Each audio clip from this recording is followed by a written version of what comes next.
అనగనగా బంగారుపేట అనే పల్లెటూరు ఉండేది. ఉదయం సూర్యకిరణాలు పొలాల మీద పడి మెరిసిపోతున్నాయి. పక్షుల కిలకిలారావాలు, గాలిలో తాకే పువ్వుల వాసన వెదజల్లుతోంది. ఆ గ్రామంలో రవి అనే చిన్న పిల్లవాడు తన తల్లి సరోజతో జీవిస్తున్నాడు. రవి వయసు 8 ఏళ్లు. చిన్నప్పుడే తండ్రి గుండెపోటుతో చనిపోయాడు. ఆ రోజు నుండి తల్లి సరోజే అన్నీ చూసుకునేది. నువ్వే నా బలంరా రవి అంటూ సరోజ కళ్ళల్లో నీళ్లు తిరిగాయి.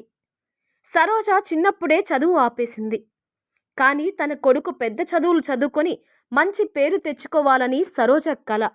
పగలు పొలాల్లో కలుపు తీయడం, రాత్రి కుట్టు యంత్రం మీద బట్టలు కుట్టేది. అమ్మా నీకు అలసటగా లేదా అని రవి అడుగుతాడు. నీ భవిష్యత్తు కోసమైతే అలసట అనేది ఉండదురా అని సరోజ నవ్వుతుంది. రవి చిన్నప్పటి నుండి చదువులో ప్రతిభావంతుడు. పాఠశాలలో ఎప్పుడూ మొదటి ర్యాంక్ వచ్చేది. టీచర్లు ప్రశంసిస్తే సరోజ హృదయం గర్వంతో నిండిపోయేది. కాలం గడుస్తుంది. రవి పెద్ద చదువుల కోసం పట్టణానికి వెళ్తాడు. కొత్త వాతావరణం, కొత్త స్నేహితులు. అక్కడే మాధవి అనే అమ్మాయిని కలుస్తాడు. మొదట సాధారణ పరిచయం అవుతుంది. తరువాత స్నేహం, చివరికి ప్రేమగా మారుతుంది. మాధవి అందం, మాటలు రవి మనసును గెలుచుకుంటాయి. నువ్వు నా జీవితంలో కలిసిన అత్యుత్తమ వ్యక్తివి అని మాధవి అంటుంది. రవి సిగ్గుపడతాడు. అలా వాళ్ళ ప్రేమ ప్రయాణం కొన్ని రోజులు సాగుతుంది. ఒకరోజు రవి మాధవిని తన గ్రామానికి తీసుకెళ్తాడు. అమ్మా, ఈమె మాధవి, నేను పెళ్లి చేసుకోవాలనుకుంటున్న అమ్మాయి అని రవి అమ్మకి చెప్తాడు. సరోజ షాక్కి గురై లోపల చాలా బాధపడుతుంది. కొడుకు పైన ప్రేమతో కాదనలేక సరోజ మాధవిని కోడలిగా ఒప్పుకుంటుంది. నా కొడుకు సంతోషంగా ఉంటే నేను సంతోషంగా ఉంటాను అని సరోజ ఎప్పుడూ అంటుంది. కానీ పట్టణానికి తిరిగి వెళ్ళాక మాధవి ప్రవర్తన రోజురోజుకి మారిపోతుంది. కాల్స్ తగ్గుతాయి, మాటల్లో చలనం. ఒకరోజు రవికి నిజం తెలుస్తుంది. మాధవి డబ్బున్న మరొక వ్యక్తితో సంబంధం పెట్టుకుంది అని. అది తెలిసాక రవి గుండె విరిగిపోతుంది. ఎందుకు ఇలా చేశావు అని రవి ప్రశ్నిస్తాడు. నీ దగ్గర భవిష్యత్తు లేదు రవి, నాకు సౌకర్యం కావాలి, డబ్బులు కావాలి అని మాధవి చెబుతుంది. ఆ మాటలు రవిని పాతాళానికి తొక్కివేస్తాయి. కొన్ని రోజుల తర్వాత రవి చదువు మానేస్తాడు. రోజంతా రోడ్డు మీద తిరుగుతాడు. గడ్డం పెరుగుతుంది. కళ్ళల్లో వెలుతురు మసకబారుతుంది. రవి ఈ స్థితి నాకు భరించలేకపోతున్నా అని సరోజ కన్నీళ్లు పెట్టుకుంటుంది. కానీ రవి మౌనంగా కూర్చుంటాడు. గ్రామంలోని వారు కూడా చర్చించుకుంటారు. ఇతనికి ఏం జరిగిందో అని అందరూ అనుమానిస్తారు.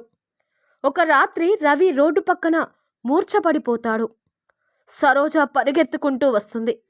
అయ్యో నా బిడ్డ ఇలా పిచ్చివాడైపోయాడే అని ఏడుస్తూ ఇంటికి తీసుకువెళ్తుంది. రాత్రి రవి పక్కన కూర్చొని జుట్టు నిమురుతూ, నువ్వు మళ్ళీ నవ్వాలి, ముందలా సంతోషంగా ఉండాలి, నా మాట వింటావు కదూ అని రవిని అడుగుతుంది. రవి మౌనంగా సమాధానమిస్తాడు. ఆ రోజు రాత్రే సరోజ గుండె ఆగిపోతుంది. తెల్లవారింది. ఎంతసేపటికి సరోజ నిద్రలేవలేదు. అలసిపోయి పడుకుందేమోనని రవి అనుకుంటాడు. అంత్యక్రియల రోజున రవి శూన్యంగా కూర్చుంటాడు. తన జీవితం అంతా ఒక్క క్షణంలో ఖాళీ అయిపోయిన భావన. నీ కల నెరవేరుస్తానమ్మా అని రవి మనసులో లోపల అనుకుంటాడు. మళ్ళీ చదువుకోవడం మొదలు పెడతాడు. రాత్రి పగళ్ళు పుస్తకాలు చదువుతుంటాడు. పొలంలో పనిచేసి డబ్బులు కూడా కూడబెట్టాడు. మాధవి గుర్తుకు వస్తే చాలు రవి గుండె పగిలేలా ఏడ్చేవాడు. కానీ అమ్మను గుర్తుకు తెచ్చుకొని ధైర్యంగా ముందుకు సాగేవాడు. సంవత్సరాలు గడుస్తాయి. రవి ఉన్నత చదువులు పూర్తి చేస్తాడు.